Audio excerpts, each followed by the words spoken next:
बच्चा नहीं होने की स्थिति में पति का जांच कब होना चाहिए या क्या जांच होना चाहिए? होना भी चाहिए कि नहीं होना चाहिए? तो ये सिचुएशन या इस प्रश्न का आंसर बहुत सिंपल है, और क्या जांच होनी चाहिए, क्यों होनी चाहिए, ये भी मैं बताऊंगा। मैं doctor Vinod Agarwal, clinical director Sparsh IVF, Golmuri, Jamshedpur से बोल रहा हूं। जब हम as a couple wife husband को देखते हैं पहली बार, तो पति का जांच भी उतना ही इक्वली इंपॉर्टेंट है जितना कि वाइफ का जांच। जो इनिशियल असेसमेंट होती है, इनिशियल मतलब हमारा और पेशेंट एज अ कपल, आप लोग का पहला इंटरेक्शन है, तो जो हम असेस करते हैं, तो असेसमेंट सिर्फ टेस्ट से नहीं होता। You have to make sure कि आपके डॉक्टर आपको एडिक्वेट टाइम दे रहे हैं, आपसे बहुत सारा बात करना रहता है, बहुत सारी चीज़ें पूछने रहती है। तो वो चाहे आपका मेन कंसल्टेंट हो या वो पार्ट जो है आपके कंसल्टेंट का असिस्टेंट भी कर सकते हैं, जो कि डॉक्टर रहते हैं, तो वो कर सकते हैं। लेकिन एडिक्वेट टाइम और एडिक्वेट हिस्ट्री होना बहुत ज़रूरी है, वाइफ के तरफ से भी और हस्बैंड के तरफ से भी। तो हस्बैंड में जो जांच होने की क्या टेस्ट होनी चाहिए, वो अगर आप देखेंगे तो एक बार हम लोग जांच की प्रक्रिया में ही आती है कि एडिक्वेट हिस्ट्री टेकिंग। बहुत सारे प्रॉब्लम्स के बारे में हम लोग पूछते हैं कि ऐसा कुछ प्रॉब्लम है क्या, ये प्रॉब्लम है क्या, कुछ नशा करते हो क्या, या उसका ऑक्यूपेशन क्या है। ऑक्यूपेशन बहुत इंपॉर्टेंट होता है हस्बैंड का, जहाँ तक हम बच्चा नहीं होने की स्थिति वाले को, पेशेंट्स को हम देखते हैं, क्योंकि बहुत सारे जो काम है हस्बैंड के, क्या प्रोफेशन है उसका, वो बहुत इंपॉर्टेंट होता है जब हम इस चीज़ को इवैल्यूएट कर रहे होते हैं। क्योंकि कुछ चीज़ें, कुछ काम ऐसी हैं, कुछ वर्किंग एनवायरनमेंट ऐसा है जो उसके स्पर्म के क्वालिटी को अफेक्ट कर सकता है। मैं आपको एक सिंपल सा एग्जांपल बताता हूँ।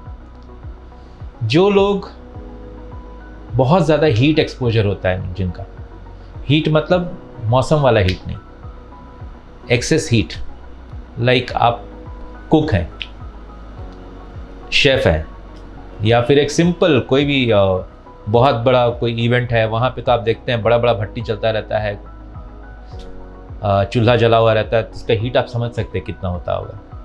तो जो लोग उस वहाँ खड़े होकर कुकिंग कर रहे हैं फॉर 10 आवर्स 12 आवर्स डेली, तो उनका हीट एक्सपोजर आपको समझ में आ जाएगा कि कितना ज़्यादा है एक्सेस हीट एक्सपोजर। वो भट्टी के सामने आप और हम तो शायद 1-2 मिनट भी नहीं खड़े हो पाएंगे, तो वो कंटिन्यूसली खड़ा हुआ है। तो उसका जो टेस्टिस का जो एक्सपोजर है हीट को, पूरा बॉडी का, और टेस्टिस जो आप देखेंगे हमेशा बॉडी से बाहर, प्रकृति ने बनाया ही उसको बाहर, क्योंकि बॉडी टेम्परेचर से भी कम होना चाहिए उसका टेम्परेचर। अगर आप क्लिनिकली जाएंगे तो -2 डिग्री कम रहता है उनका टेम्परेचर, तब जाके स्पर्म बनती है। तो बॉडी टेम्परेचर में भी स्पर्म नहीं बनता, ये ध्यान रखिएगा। तो वो चीज़ अगर बहुत ज़्यादा हीट एक्सपोजर है, जस्ट एक एग्जांपल बताया था अभी, मैं आपको अपने अगले वीडियो में ज़रूर बताऊंगा कि क्या क्या है, तो वो चीज़ को हम लोग को ध्यान में रखना पड़ता। ऑक्यूपेशन क्या है, तो वो भी हिस्ट्री में बहुत इंपॉर्टेंट पार्ट होती है। हस्बैंड को कभी चोट लगा था क्या, बहुत जोर का कोई एक्सीडेंट हुआ था क्या, जिसके कारण टेस्टिस डैमेज हुआ, हम लोगों को शक होता है। तो वो सब हिस्ट्री लेने के बाद अक्सर देखा गया है कि हस्बैंड का एग्जामिनेशन नहीं करते हैं, which is again not a good practice, because कुछ भी टेस्ट कराने के पहले अगर आप हस्बैंड का फुल एग्जामिनेशन कर लेते हैं, आई एम मेल गायनेकोलॉजिस्ट, शायद I don't hesitate but females do hesitate, but that is okay. But उस वहाँ पे आपको आपके डॉक्टर को ये इंश्योर करना है कि हस्बैंड का कोई भी एक एंड्रोलॉजिस्ट या यूरोलॉजिस्ट जिसको हम लोग बोलते हैं, उनसे जांच हो जाए अच्छी से, जो इन चीज़ के स्पेशलिस्ट हैं। उनका एक डॉक्यूमेंटेड एग्जामिनेशन किया हुआ डॉक्यूमेंटेशन होना चाहिए पेपर कि ये नॉर्मल है, या फिर उनको ये प्रॉब्लम लगा उसमें, तो अकॉर्डिंगली उन्होंने कुछ एडवाइस किया क्या।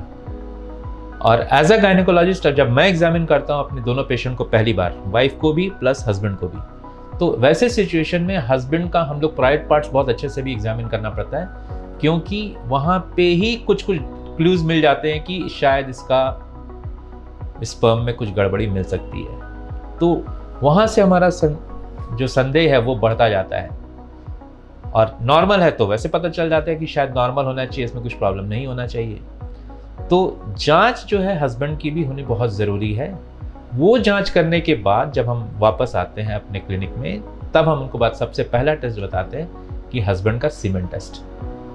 तो वो सीमेन टेस्ट कराना है, और अगर हमको हस्बैंड को, जो मैं नॉर्मल एग्जामिनेशन कर रहा था उनके प्राइवेट पार्ट्स का, उसमें लगा कि कुछ गड़बड़ है, तब एडिशनल टेस्ट, कुछ ब्लड टेस्ट होते हैं, हार्मोन टेस्ट, जहां हम लोग को डाउट होता है, प्लस हम लोग एक अल्ट्रासाउंड करा के देखते हैं, जो टेस्टिस है जहां स्पर्म्स बनती है, उसका एक अल्ट्रासाउंड भी करा के देखते हैं कि कोई प्रॉब्लम है। जैसे अगर टेस्टिस के साइज बहुत बड़े हैं, या फिर हमको लगा उससे पानी भरा हुआ, हाइड्रोसिल है, या कोई प्रॉब्लम लग रहा है, हार्ड है, बहुत बढ़ गया है साइज, तो वहाँ पे ऐसे ही नहीं दिया जा सकता। वहाँ पे हम एडवाइस भी करते हैं टेस्ट, प्लस ये भी बताते हैं कि आप एक एडिशनली एक सेकेंड ओपिनियन अपने एंड्रोलॉजिस्ट या यूरोलॉजिस्ट से ले लीजिए, ताकि आप क्लैरिटी आ सके कि क्या प्रॉब्लम है। बिकॉज ये सब कंडीशंस आपके स्पर्म के क्वालिटी और क्वांटिटी को अफेक्ट करेंगे। जब उनको अफेक्ट करेंगे तो नेचुरली कंसेप्शन में प्रॉब्लम आएगा। तो ये सिचुएशन कि हस्बैंड में क्या टेस्ट होने चाहिए, ये मैंने आपको बताया। अपने आगे वीडियो में मैं बताऊंगा कि सीमेन टेस्ट कहाँ कराना चाहिए। तो keep watching my video. I will see you in my next video.